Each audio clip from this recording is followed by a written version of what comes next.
এখনো পর্যন্ত এত বছর হয়ে গেল যে ধর্মের কথা 7,000 বছর থেকে বেদ বেদান্ত পরিষদ শাস্ত্র যা কিছু আছে সেই আদেশে সেই নির্দেশে কথা শুনে কিন্তু শেষবেলায় কোথায় গিয়ে যে দেখছে সেটা বুঝিয়ে উঠতে পারছে না। এই ধর্মের অর্থ আগে জানা দরকার। আসতে 5-10 মিনিট সময় আসছে। ধর্মের অর্থ ধর্ম কি করে কি করা উচিত সেই ধর্মের আসন থেকে সরে পড়েছে অনেকে। যাকে যেইভাবে ধর্মের সুরে আনতে চায়, কিন্তু আজকের সমাজে দেখা যাচ্ছে এই ধর্মকে কেন্দ্র করে সব দল সম্প্রদায় জাতিগত বিভাগ নীতিগত বিভাগ তাতে আজকে সমাজ কোন কিছুর উপরে যে দাঁড়িয়ে থাকবে সেই খুঁটি নড়ে গেছে। আজকে তাই সর্বাগ্রে ধর্মের অর্থটা ধর্মে কি আছে এটা জানা দরকার। ধর্মের প্রথম কথা হল যে জীবন ধর্মের প্রথম সংজ্ঞাতে আছে কেন পৃথিবীতে জীবের জন্ম হল। এই প্রকৃতির ধারাবাধায় সাগর থেকে পাহাড়, পাহাড় থেকে জীব জগৎ সব সৃষ্টি হল কি কারণে? আমাদের দুই মুঠ চাল ডাল রেখে বাল বাচ্চা সৃষ্টি করাইছে। এত বড় সূর্য আমাদের সব কিছু করছে।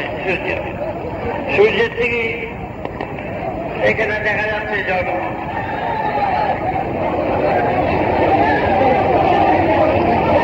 জীব জগতের জন্ম সবাই সূর্য, আমরা সবাই সূর্যের সন্তান, বাতাসের সন্তান, জলের সন্তান, মাটির সন্তান, সব কিছু নিয়েই সৃষ্টি। কিন্তু ধর্মটা তো সেটা হল না। জীব জগতের সবারই প্রায় এক চরিত্র। বাল বাচ্চা পোষা, খাওয়া দাওয়া চলা ফেরা যে বিজ্ঞান সব কিন্তু সমান। চরিত্রগত দিক থেকে কোন জীব যা কিছু আছে সবাই কিন্তু এক সুরে, একই বাতাস, একই মাটি, একই জল, পৃথিবীর সবাই জীব জন্তু থেকে আরম্ভ করে সবাই একই জায়গা থেকে পার করছে, রক্ষা পাচ্ছে। এত বড় সূর্য, কি প্রয়োজন আছে দুটো দেশের জোগানো আর বাল বাচ্চাকে বাঁচানো? তাও তো শেষ বেলা কেউ বাঁচে। এটা কাউকে জিজ্ঞাসা করো বলতে পারে কিনা। এই যে জীব জগতের সৃষ্টি হলো, তোমাদের কি উপকার হলো?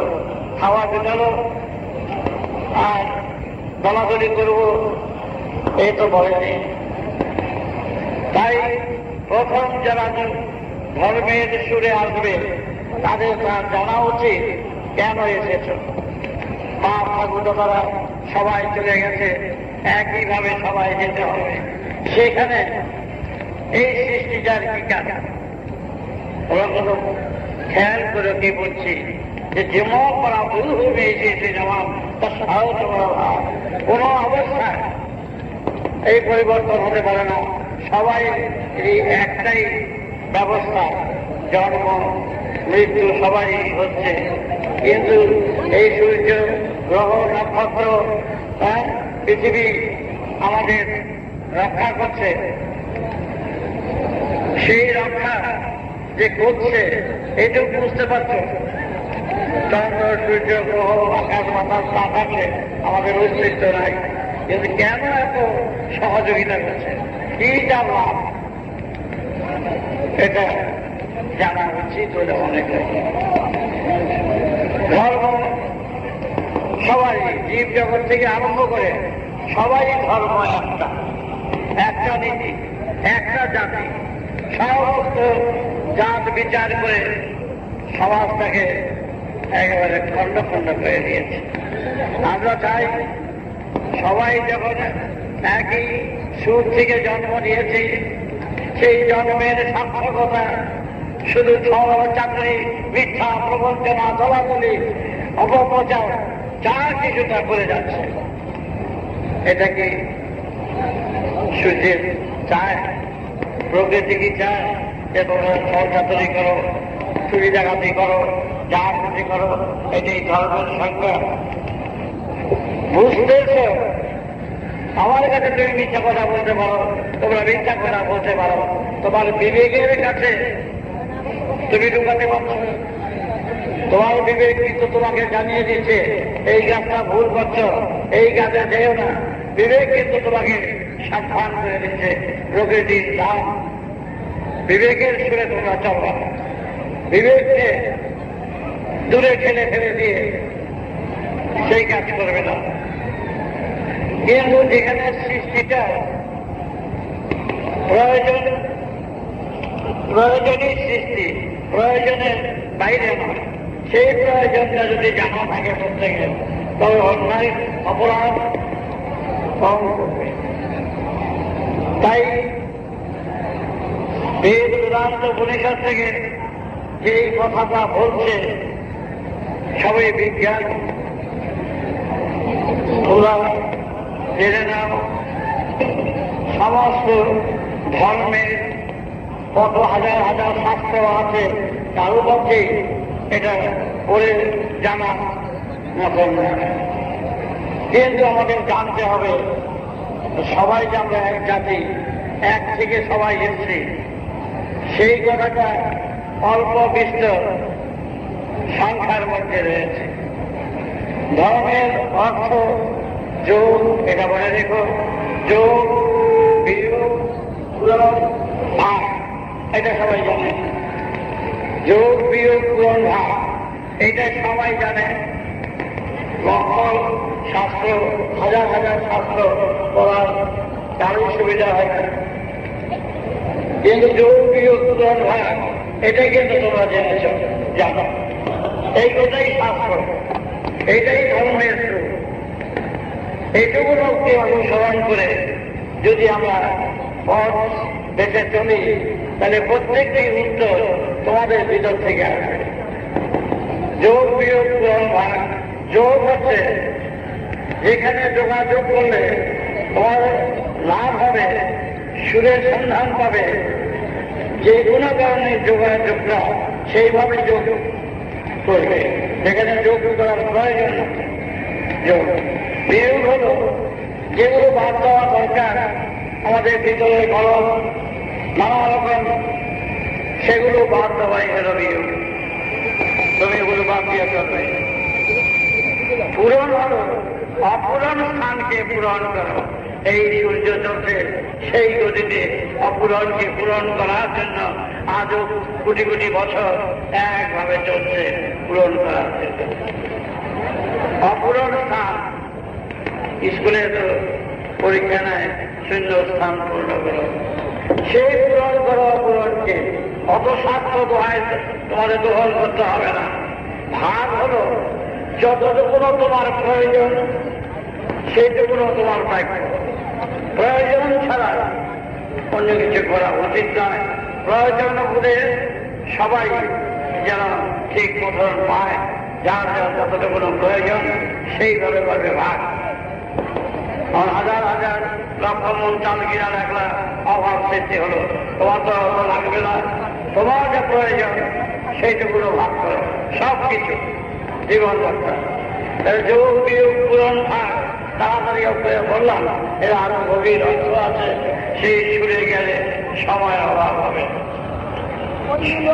শাস্ত্রটা ওই বেদ বেদান্ত পড়বার সময় থাকবে না, সুযোগ হবে না। হাজার হাজার শাস্ত্র আছে, সেগুলো পড়ে শুধু ওই লুডু খেলা আছে, সিঁড়িতে উঠলে উপরে উঠে আর সাপের মুখে পড়লে নিচে নেমে যায়। আমাদের জীবনটা কিন্তু এটাই হচ্ছে। আর বুঝতে পারছো না, সে জায়গায় আর পৌঁছানো হয় না। তাই এই নবদ্বীপের জেলা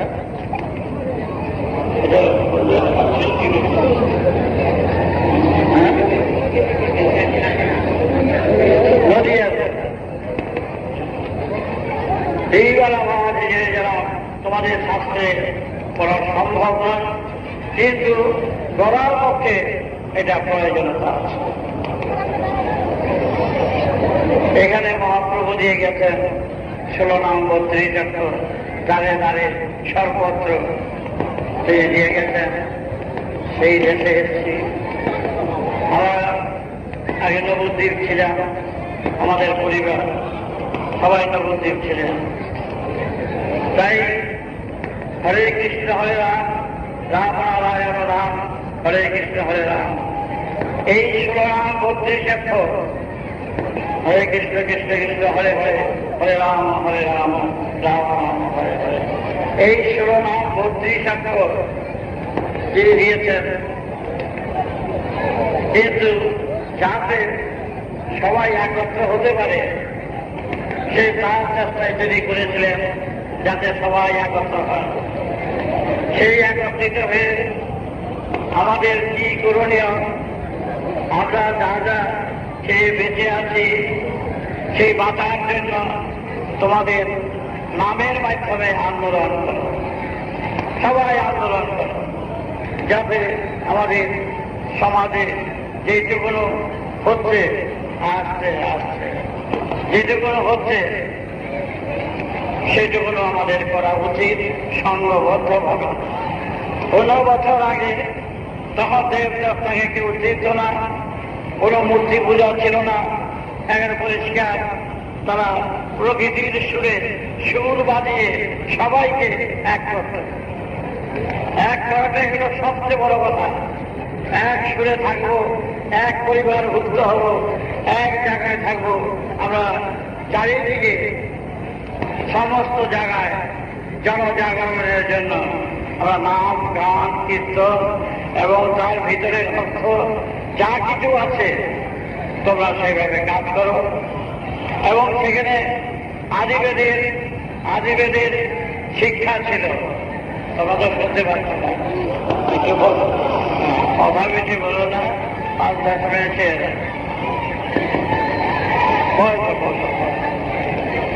ওরা বসা চুপ করে। সেই সময় 15,000 বছরে তার চিহ্ন পাওয়া দেখা যায়। তারা সবাই ভারতবর্ষের সবাই কি করত, বেদ শিক্ষা করত। সেখানে যারা বেদজ্ঞ যারা ছিলেন, ওই বেদজ্ঞরা সবাইকে যতক্ষণ পর্যন্ত শারীরিক সুস্থ আছে সবার কাছে বেদ চর্চা, বেদের আলাপ, বেদের সুর। বেদ হচ্ছে অভেদ, যেখানে নাই ভেদাভেদ সেটাই হলো বেদ। তোমরা বেদের পূজারী, যেখানে ন্যায় নীতি আছে, বিজ্ঞান আছে, যুক্তি আছে, সেটাই বেদ। বেদে কখনো আলাদা কিছু করে নাই। সেই সময় যতটা দেশের লোক ছিল সবাই বেদের পূজারী, বেদের কাজ করত এবং সেইভাবে চলত।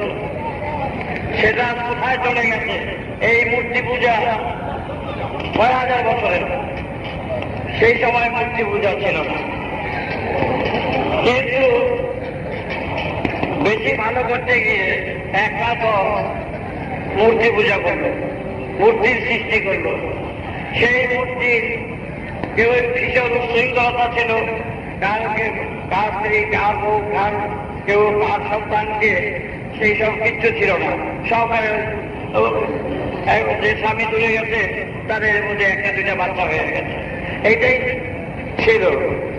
কিন্তু সেই সময় মূর্তিটা তৈরি করার জন্য সেই ১৫ বছর ১৫,০০০ বছর আগে তার একটা বিদেশির ভয় ছিল, ভূতপ্রেত জাতীয় কিছু ভয় ভীতিটা থাকত। বেদজ্ঞ করলেন কি, সবাইকে ভালো করার জন্য একটা মূর্তি তৈরি করলেন। সেই মূর্তিতে আছে ওদের ওনারা চিন্তা করে মূর্তি বলছে বলে কাজ করা কৌশলে করতে চেয়েছে। যে মূর্তি তোমরা নিজেদের মূর্তি বলছে শৃঙ্খলা থাকবে, স্বামী স্ত্রী ঠিক থাকবে, তাদের পূজা আমি নেব। আর বলছে এই মূর্তি গান ভালোবাসে, নাচ ভালোবাসে, তোমরা সবাই ওই মূর্তিরে ভয় পেতে ওরা সবাই এসেছে। ওই মূর্তিকে কেন্দ্র করে সবাই নাচ গান, বাজনা, খাওয়া। গাছের ফল তখন খেত না, ফল ওই মূর্তি গাছে দিয়ে বললো যে ফলে বিষ নাই, বিষ ফলন বেড়ে ফেলেছে। কিছু কৌশলের আশ্রয় নিয়েছে। তাদের সমাজটা এই মূর্তি নিজেরা বানিয়ে বানিয়ে পূজা করবা, একেবারে সব এসে ওই মূর্তির সামনে নাচ গান শৃঙ্খলা সব ওরা আয়ত্ত করবে। কিছু লোক এটার সুযোগ নিয়ে আবার ওদের উপরে এই করতে আরম্ভ করছে, আবার নানা রকম বুদ্ধি। সেই বুদ্ধিটাই আমাদের কাছে আজ যে এটা পৌঁছেছে, মূর্তি যারা সেবা করে করুক, মানা করা হয় না, কিন্তু এটাকে কেন্দ্র করে ব্যবসা করছে, বেশিরভাগই ব্যবসা করছে। মূর্তিকে কেন্দ্র করে মূর্তি যায়, মূর্তি যায়, ঘর যায়, এই শুরু হয়ে গেছে। আজ পর্যন্ত এই যে এসে উপস্থিত হয়েছে, এটা কিন্তু এবার অন্তরের থেকে করা নাই, কৌশল করতেছে। কৌশলটাই আজ বিকৃত হয়েছে। তোমার মূর্তি, তোমার চিন্তাধারা, এই জগৎকে চিন্তা করো, গাছ গাছরা, সাগর, পাহাড়, পর্বত, এগুলো তো বড় বিকৃতি। কোথেকে এগুলো আসলো, কিভাবে আসলো? তোমার চিন্তা সেইভাবেই করবে। এক শ্মশানে সবার মৃত্যু করে, যেখানে মরতে হবে এই চিন্তাটা প্রত্যেকের করা উচিত। আর তো সবাই নাই। প্রকৃতির দরবারে তুমি কি সাক্ষী দেবে, কি কথা বলবে? তো তোমারা পাঠালাম, চৌদিয়া, কান দিয়া, মৌরিয়া, নাক দিয়ে সব পাঠালাম। এতদিন ৮০ বছর যে বাঁচলা, এতদিন পরে এসে তুমি কি করছো, কি পেয়েছো, কি বুঝতে হবে, সবটাই তো বাবার মাঠে চলে যাচ্ছে। এইভাবে সমানে অন্যায় চরম অবস্থা চলছে এই সমাজের বুকে। এদের এমনি বললে শুনবে না, কিন্তু নামের মাধ্যমে, গানের মাধ্যমে তৈরি করো সবাইকে, এবং তারপর বুঝতে পারবে কিছু পরিবর্তন।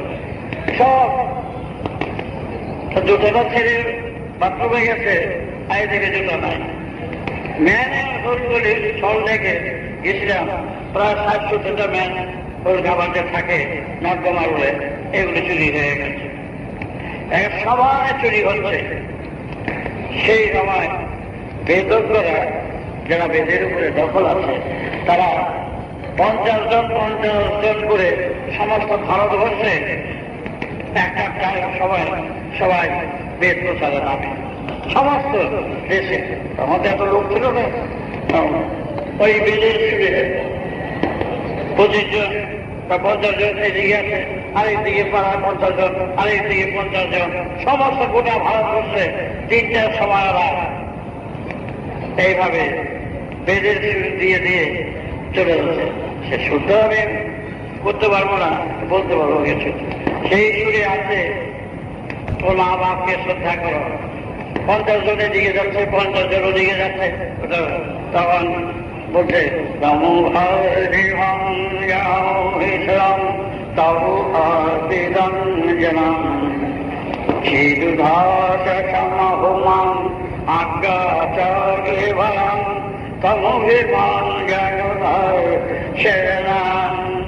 হে দেশবাসী, দুই দিকে দাঁড়িয়ে থাকতো, দুই লাইনে, প্রত্যেক জায়গায় ওই সময় সব দেশবাসীরা এই শুনত। তা বলল আজ্ঞা চরে ভান মূলাধার, তোমরা জন্ম নিয়েছ, বিবেকের সুরে তোমরা থাকবে, বিবেককে কখনো সরিয়ে দেবে না। ছল চাতুরে মিথ্যা দিয়ে কতটা খাবে, এই খাওয়া চিরদুর্যোগ যদি খেয়ে যাও, ক্ষুধা লাগবে, আবার খাবে। সব কিছু তুমি দেখতে পাচ্ছ। দেখো, তোমাকে বাতাস তোমাকে সাহায্য করছে, সেই বাতাসকে তুমি দেখতে পাও, বলো দেখতে পাও, উপলব্ধি করছো। কিন্তু সেই বাতাস যে বয়ে যাচ্ছে তোমাদের ভিতরে, আসছে চারিদিক থেকে, তাকে দেখতে পেয়েছ? বাতাস দেখতে পাবো না। বিদেহী শক্তি উপলব্ধি করতে পারবে জগৎ থেকে, কিন্তু তাকে তুমি দেখতে পাবে না। বাতাসই দেখতে পারো না, জলের রং ঠিক বদল করতে পারো না, যেই পাত্রে থাকে সেই পাত্রে রং ধরে, জলও দেখেও তো দেখতে পাচ্ছি না। উপলব্ধি বাতাস হই করে সব উড়িয়ে দিচ্ছে, গাছ রাস্তা ফেলে দিচ্ছে, কিন্তু তাকে দেখতে পাচ্ছি না। সেরম না এগুলো বলে যাচ্ছে।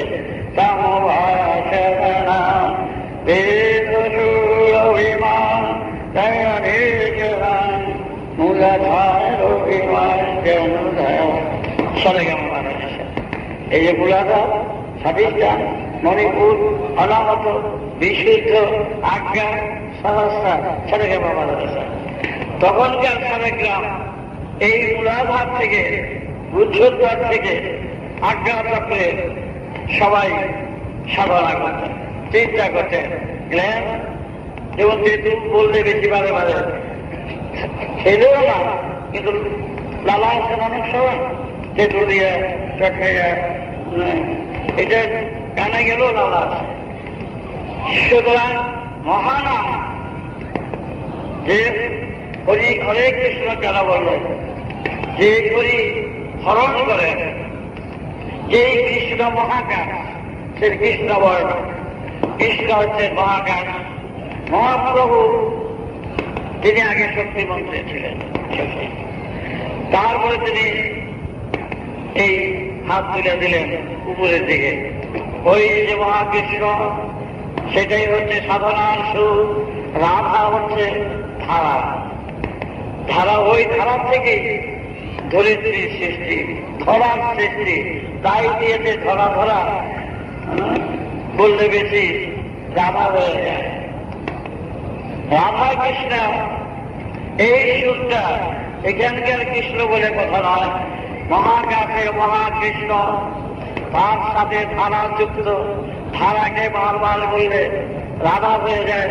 সেই রাধা কৃষ্ণের সুরে সুর মিলিয়ে সবাই সাধনা করে, অনেকেই সাধনা করে। তাই তার সারেগ্রাম সারেগামা শুধু নয়, এই মূলাধার গুচ্ছদ্বার, এই আজ্ঞা চক্র মাঝখানে আরো আছে। তুমি যদি সেই আজ্ঞা চক্রে যেমন সুর সাধনায় সারেগামা সুর শিখে, আমার ভক্ত ছিল আলাউদ্দিন, যার নাম শুনেছ, আলাউদ্দিন আলী আকবর তার ছিল। এই আলাউদ্দিন যখন বাজাত সকাল ভোরবেলা, পাশের বাড়ির থেকে লোক এসে পিঠের মধ্যে ডিস্টার্ব করে, অসুবিধা করে। 12-14 বছর তিনি যখন বাইরে গেলেন, তারপর এসে যখন বাজাতে শুরু করলেন, তখন হাত জোর করে সহকারী, তুমি তোমার দেহের অঙ্গে যেই সুর আছে, যেই সুর তোমাদের আছে দেহের অঙ্গে, সেই অঙ্গকে খুন করেছ তুমি লক্ষ লক্ষ লোককে। একটা লোক খুন করলে ফাঁসি হয়, আর প্রকৃতির দরবারে এতগুলো লোককে তুমি সর্বনাশ করছো কেন? জবাব দাও, কেন তুমি লক্ষ লক্ষ লোককে তোমরা মেরেছ? অস্বীকার করতে পারবে? একটা বীর্য বসে ইলিশ মাছের ডিম দেখেছ তো? ওই যে বিজে থাকে সব করে কিন্তু ইলিশ মাছ। তুমি যে সর্বনাশ করছ, তোমার ভিতরে তুমি একা, তোমার বাল বাচ্চা যদি 4-5টা হয়, তাহলে 5 দুগুণে 10টা চক্ষু, 10টা কান, নাক মুখ চাকা শেষ করতে পারবে। তার সাথে তুমি কথা বলতে হবে, তোমার বাচ্চা তোমার সাথে কথা বলছে। কিন্তু এই বাচ্চাগুলো 4-5টা হয়েছে, একেবারে বীর্য পাতে কতগুলো মানুষ শেষ করছে, বুঝতে পেরেছ? ওই বীর্য করছে একবার, লক্ষ লক্ষ মানুষ থাকে বলছে। সারা জীবন এতগুলো লোক তোমার ভিতরে দিল সৃষ্টির তত্ত্বে, তোমাদের 4-5টা বাচ্চা দিয়ে দিতে পারছে। ইচ্ছায় অনিচ্ছায় ভাবে প্রতিভায় সংগ্রামে লক্ষ লক্ষ মানুষ একটা জীবনের একটা বালতি হবে।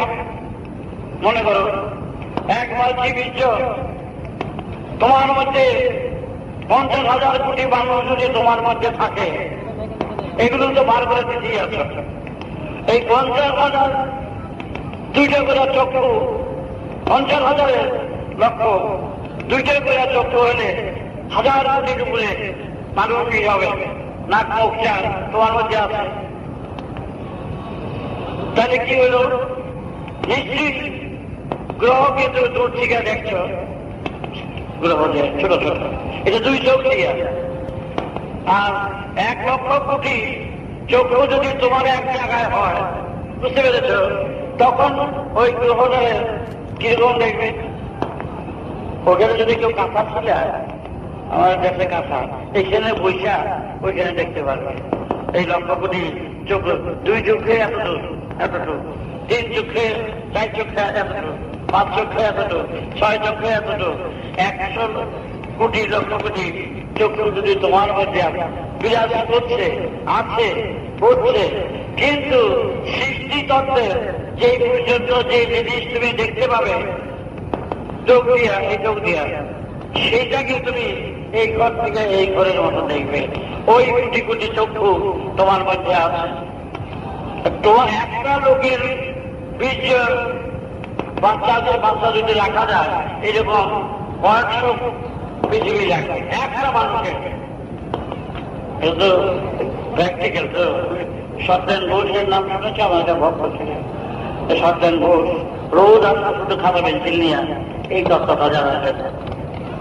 তখন আমি বলতাম যে তুমি তো বিজ্ঞানী, বড় বিজ্ঞানী, তুমি চিন্তা করে দেখো, 5টা ছেলে তোমার সেই প্রশ্ন শেষ হয়, এত কোটি কোটি মানুষ যেই দিক হয়ে গেছে, সব বেরিয়ে চলে গেছে।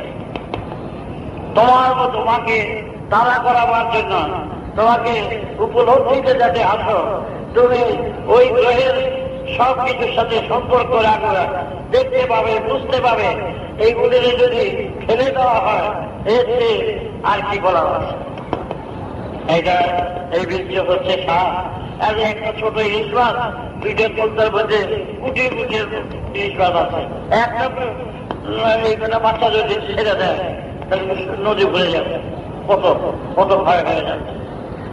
তাহলে তোমার ভিতরে তোমার সুর এই কুলাঘাট থেকে স্বাধীনতা নেয়। তুমি তো বিজ্ঞানী, বড় বিজ্ঞানী, তুমি চিন্তা করে দেখো, 5টা ছেলে তোমার শেষ হয়, এত কোটি কোটি মানুষ যেই দেশ হয়ে গেছে, সব এগিয়ে চলে গেছে। তোমাকে তাড়া করাবার জন্য, তোমাকে উপলব্ধিতে যাতে আসো, তুমি ওই গ্রহের সব কিছুর সাথে সম্পর্ক রাখবে, দেখতে পাবে, বুঝতে পাবে। এইগুলির যদি ফেলে দেওয়া হয়, এর চেয়ে আর কি বলার আছে। এইটা এই বীর্য হচ্ছে সাপ। আর একটা ছোট ইলিশ মাছ, দুইটা কলতার মধ্যে কুটি কুটির ইলিশ মাছ আছে। একটা এইখানে বাচ্চা যদি ছেড়ে দেয় তাহলে নদী ভরে যাবে, কত কত ভয় হয়ে যাবে। তাহলে তোমার ভিতরে তোমার সুর এই কুলাঘাট থেকে স্বাধিষ্ঠানে আসে। স্বাধিষ্ঠানে কি হলো? স্বাধিষ্ঠানে হল কাম উন্মাদনা। সেই উন্মাদনা ইচ্ছায় হোক অনিচ্ছায় হোক, যেইভাবে হোক, এত যে খরচা করেছ, দুঃখের কথা কিনা আমাদের প্রকৃতি আমাদের বুঝাবার জন্য, তার স্বরূপকে বুঝাবার জন্য, উপলব্ধি যাতে হয় তার জন্য আপ্রাণ চেষ্টা করছে তার সুরে কিনা। আর আমরা বসে বসে তার এত মাগুলো মানুষ একত্র তোমার সুরে, তোমার অন্তরে, তোমার হৃদয়ে, তোমার আজ্ঞা চক্রে তারা বসে আছে। তোমাকে ওদের দিয়ে তুমি পরিশ্রম করো, সব চক্ষুগুলি তুমি নিয়ে যাও, সব কানগুলি তুমি নিয়ে যাও, এবং তুমি কোথায় যাবে, কোথায় সুর দেখতে পারবে, বুঝতে পারবে। অদ্ভুত লক্ষ কোটি মানুষ একটা মানুষের মধ্যে থাকলে সে কি না পায়, তার উন্নতা দিয়ে গেলাম তৈরি হচ্ছে চোখ মুখ দিয়ে সবাই সুর এক সুরে আনো।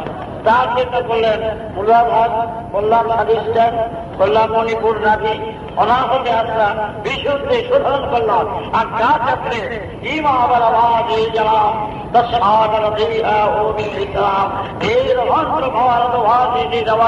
তুমি ক্রমশই যারা এক্সারসাইজ করে, ব্যায়াম করে, ব্যায়াম করে খুব করো, তোমাকে বাঁচাও। কারণ সময় কিন্তু ঘনিয়ে আসছে, আর কিন্তু সময় নাই। এই দুনিয়ার সুখে শান্তিতে থাকতে চায়, শত দুনিয়ার কি খাওয়াইল তোমার শারীরিক ভালো হবে না, পূরণ হবে না। দুনিয়ার চাল খাও, পূরণ হবে না। মাছ মাংস খাও, তুমি পূরণ করতে পারবে না। তোমাকে তো ভরপুর, তুমি তোমার মধ্যে ভরপুর জিনিস দিয়েছে, সেই জিনিসগুলো চলে যাচ্ছে। তাহলে তুমি এই বিশ্বের সূর্যা, অনন্তকালের সৃষ্টিটা সম্পূর্ণ উপলব্ধি করবে। বাতাসের মতো দেখবে না, কিন্তু বাতাস গায়ে লাগে, বুঝা যায়। এই ধর্ম হচ্ছে যুক্তি, ধর্ম হচ্ছে বিজ্ঞান, ধর্ম হচ্ছে অঙ্ক, ম্যাথমেটিক্স, ধর্ম হচ্ছে সুর ছন্দ নয়। সেই ধর্মকে বিকৃত করে বলেছে আকাশে দেবতা থাকে। গল্প উচ্ছ্বাস ধর্ম নয়। আমাদের দেশে বেশিরভাগ গল্প উচ্ছ্বাস, যা শুনো দেখতে পাচ্ছ না তো, তাদের যা শুনো সব গল্প। ধর্মে গল্প থাকবে না, ধর্মে উচ্ছ্বাস থাকে, ভাবে বড় বড় এ থাকবে না, ধর্মে কল্পনা থাকবে না। মনে রেখো, কল্পনা থাকবে না।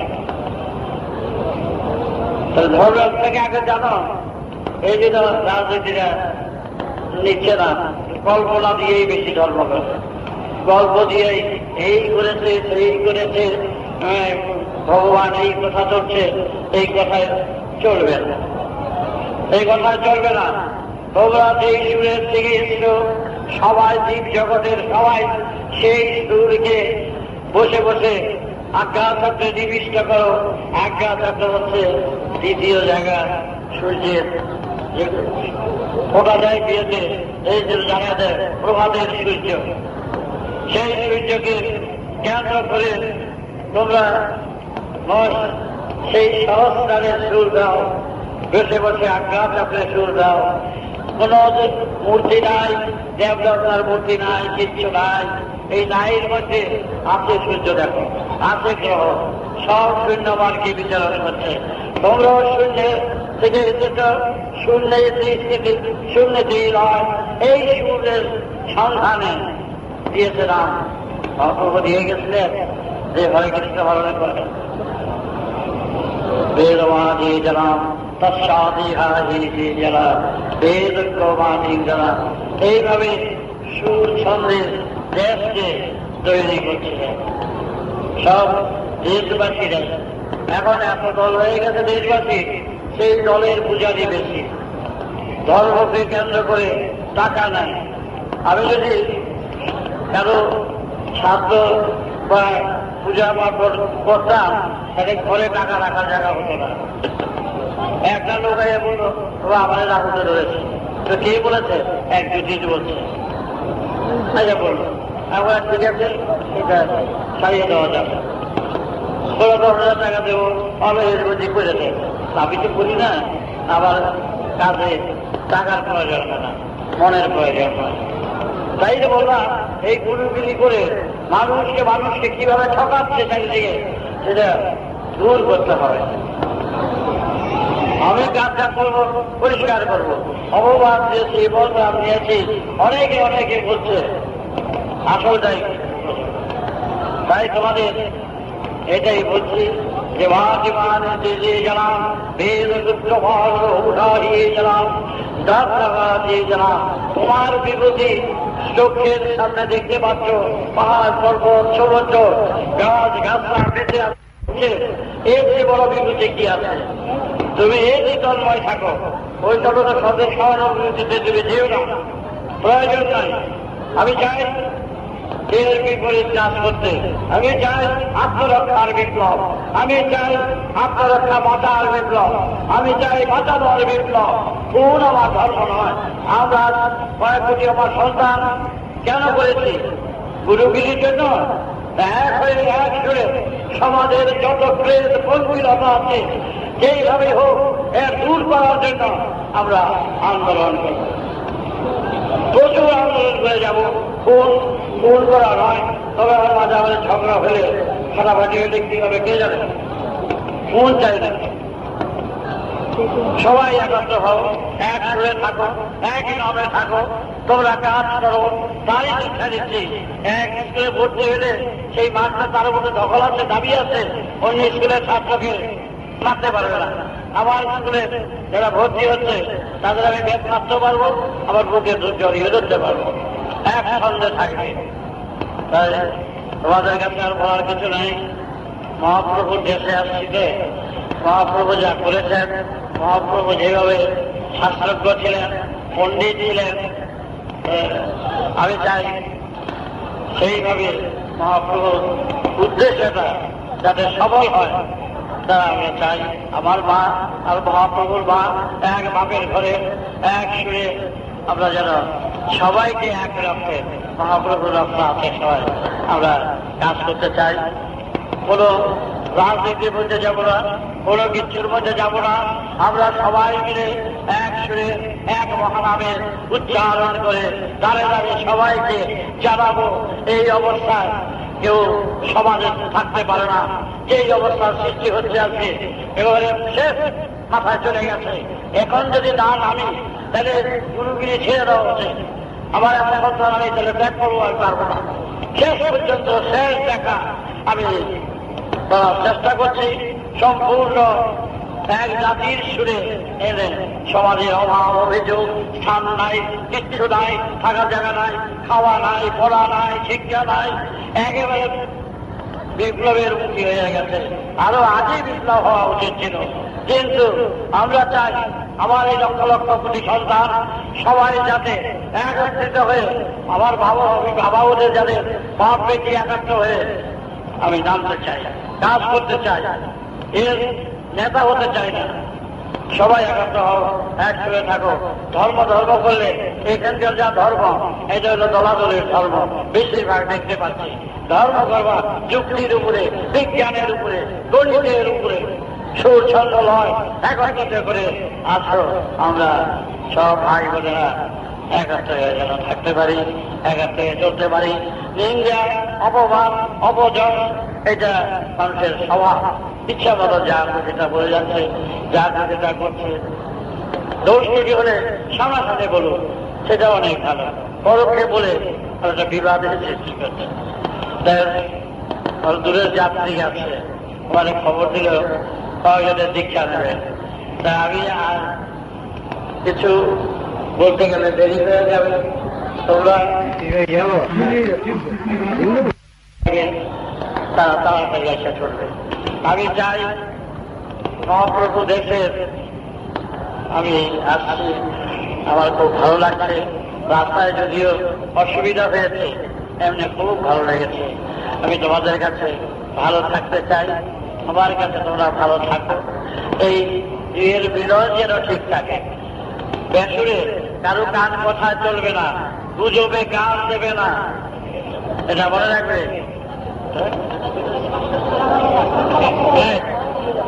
এখন নেতাজির বিষয় আমি একটু চাপ।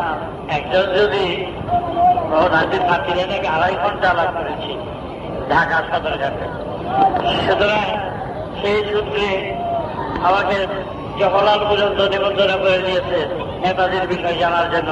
প্রেসিডেন্ট ছিলেন, সে দিয়েছে, রাধাকৃষ্ণ দিয়েছে। আমার ভক্ত ছিল অগ্নিযুগের বিপ্লবী মালেন্দ্র কুমার ঘোষ, সেই নিমন্ত্রণের চিঠি নিয়ে আসছে, আমাকে নিমন্ত্রণ করছে জওহরলাল। শাহনওয়াজ খানের বাড়িতে আমি 15 দিন ছিলাম, আর 3 দিন জওহরলাল জি নিমন্ত্রণ করেছে, নিজে পুটি কেটে খাওয়াইছে। কিন্তু আমি যদি চিন্তা করছি, আমাকে নিমন্ত্রণ করলো কেন? আমাকে নিমন্ত্রণ করলো কেন? আল্লাহ তাআলার লাইসেন্স না, পারমিট না, কোনো কিছুর মধ্যে নাই। শেষ খাওয়ার পরে আমাকে বললো, যদি এক বাতা নেতাজি সম্পর্কে আমরা একটা কথা বুঝলাম, নিমন্ত্রণ নাকি? হ্যাঁ বলে, নেতাজি সম্পর্কে তুমি যা জানো আমি চাই জানি। আমার কাছে তার একটা বাহাদুর ছিল, চিঠি কথা লেখা ব্ল্যাক বই পর্যন্ত আছে, দেখিয়েছি তাকে। কোথায় আছে? আমি বললাম, পণ্ডিতজি তুমি যদি আমার একটা গোপন কথা বলো, এটা কি কারো কাছে বলা উচিত? বলবে কেন? তার সাথে আমার যদি কোনো আলাপ যখন হয়েছে, সেই কথাটা আমি সবার কাছে বলবো। সুতরাং হ্যাঁ, আচ্ছা তারিখ বলছি না, তো সময় কম, এখন বলতে সরে না। তো নেতাজির বিষয় যতদিন পর্যন্ত আমি বলেছি, ততদিন আমি বলি নাই কোনোদিন আছে, সবাই ধারণা আসবে আমি কথা বলেছি রেখে দেয়। সুতরাং তার গোপনটা কবে যাবে বলতে পারবো না, জানি না। বয়স হয়েছে,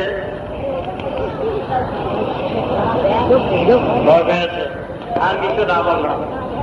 বলতে গেলে বানিয়ে বলা যাবে তো, সত্য কথাটাই বলতে হবে। আমি বলে তোমরা তো আমার একবার হাতে দেখে আমি বসে রয়েছি।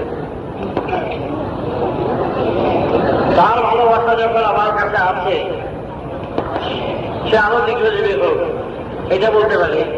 এটা সবটাই ধারণা। তোমরা একাত্র হয়ে সবাই চলতে পারবে, কি দেখা করবে, কাজের সবাই যেইভাবে চলতে হবে সেইভাবে যদি বলি, মানুষকে বাঁচাবার জন্য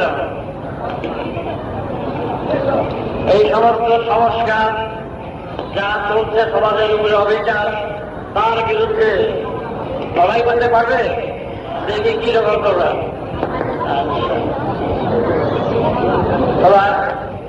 এইভাবে শরীরটা সুস্থ দিয়ে যদি আরেকবার আসতে পারি। সেটা বলে গেলাম কর্মীদের, তোমরা এসো, আমি যাকে তোমাদের ভালো খবর দিতে পারি সেটা যেন থাকে। তারপরে তো বলার কিছু নেই। অনেকদিন নেতাজির বিষয় নিয়ে আমি অনেক বলেছি, পরিষ্কার বলেছি। আমি একজনকে পাঠাইছিলাম, তার নাম এই শব্দগুপ্তের সাথে প্রভাবশালী শিক্ষক ছিল। শুধু এইটুকু জেনে রাখো, একজন পাঠিয়েছিলাম, তারা চোখ বুঝে জিপ গাড়িতে নিয়ে গেল এক দেশে। সেই ঘরে গিয়ে কেউ নাই, টুকুল টেবুল সাজানো, ওই বেজে গিয়ে বসছে ওই বেচারা বসায় থেকে কিছু বলে ওকে খাওয়ালো, ওকে দেখে খাওয়া দাওয়ার ব্যবস্থা করলো। খাওয়া দাওয়ার ব্যবস্থার পরে ও বারবার নেতাজির সঙ্গে ছিল। তারপরে একজনকে অবশ্যই সুরাজের নাম ভাঙিয়ে তাকে চলবে না, আমি বলবো না। আমি যা জানি সেটা যদি সত্যি হয়, আমি যেন সেই খবরটা তোমাকে ভালোভাবে দিতে পারি সেটা চিন্তা করো। কিন্তু তার আগে আমরা এই সমাজের বুকে ধর্মকে কেন্দ্র করে যারা ব্যবসা চালাচ্ছে, এই ব্যবসা সমাজ থেকে উঠিয়ে দিতে হবে। আমি তো অনেক টাকা পেতাম যদি এই ব্যবসা করতাম, উঠিয়ে উঠিয়ে টাকা পেতাম। সব ফাঁকি, সব ফাঁকি যাবে। ওই শান্তি সংস্কার হ্যাঁ এইগুলো যদি আমি করতাম, এটা প্র্যাকটিক্যাল কথা বলছি তোমাদের, যে কয়েক কোটি যার সন্তান সেই সেগুলো একটু যজ্ঞ যদি করি মেলা টাকা এসে পড়বে। ভাই এইটার বিরুদ্ধেই আমি প্রচার করছি। তারপরে যা হবে, বয়স হয়ে গেছে তো শেষবেলা কিছু না করলে বৃথা যাবে জীবনটা। তাই তোমাদের সাথে এক পরিবার হয়ে এক সুরে থেকে আমি তোমাদের সাথে মিশতে চাই, চলতে চাই। সেইভাবে আসো, আমরা এক পরিবারের ভুক্ত হব। তোমরা একটু করো। আর বল যা যা বলার, নেতাজি সম্বন্ধে জানতে চাও, ভালো কিছু সম্বন্ধে জানতে চাও, যতটা আমি জানি আমি সব জাতরে বিদ্যা প্রবঞ্চনা আমি অবসর একেবারে আরো নিজে দীক্ষা নেবে, আমি নিজেই বলছি, তারা তাদের আগে পাঠাবে। সবাই তো কম। হ্যাঁ, দীক্ষা নিতে যারা ইচ্ছুক তারা মঞ্চের বাঁ দিক থেকে অর্থাৎ মঞ্চের দিকে সামনে হয়ে দাঁড়ালে আপনার ডান দিক দিয়ে